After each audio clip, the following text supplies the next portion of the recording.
Hello po, Herman Guelbapoli.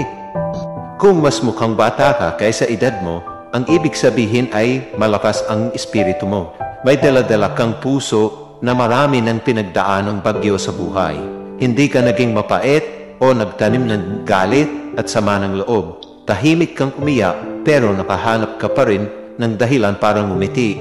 Ang pagiging mukhang bata ay hindi ito bilang gantimpala ng mahabang buhay. Tungkol ito kung paano ka namuhay.